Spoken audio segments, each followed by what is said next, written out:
Hey guys, my name is Chopim, and today I'm going to be bringing you guys a flood in-depth video, and today we're going to be talking about lighting. And you might be asking yourself, well, why is lighting important in my map?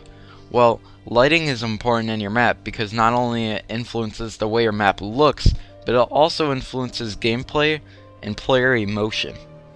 The way it influences gameplay is because it influences player movement and lines of sight, and I'll explain that later in the video. The way it influences player emotion is because typically in a darker environment, the player is going to be more scared than in a light environment. And some maps even mix light and dark environments for a really cool effect. One way you can implement lighting into your map is just putting a light down. Like right here, I'm putting a white light down, merging it into the ground because you don't want a floating ball of light on your map. Instead, I'm just going to have that terminal light and make it have the illusion that the terminal light is actually giving off that light. So what this might do is maybe a player is lurking around and they can't see anything and they see, oh, there's a light area. Well, they're gonna typically maybe go there because then they'll have a longer line of sight, because in a dark environment you can't see as far, so that's kind of how it affects your line of sight. So you might not see a zombie until they're maybe 10 meters away from you. Another way you can implement lighting into your map is using special effects. You can see here that I don't have any special effects.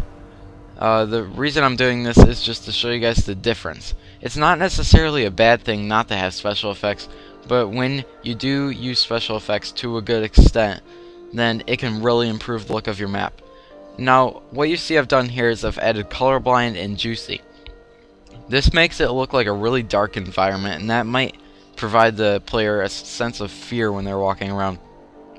You see that it might be safer to be in a building, but you can't see as far. So maybe there's only one entrance to watch, but you just can barely see anything else in the room. But if you're out in the streets, you're vulnerable from many points, but you can see a lot farther.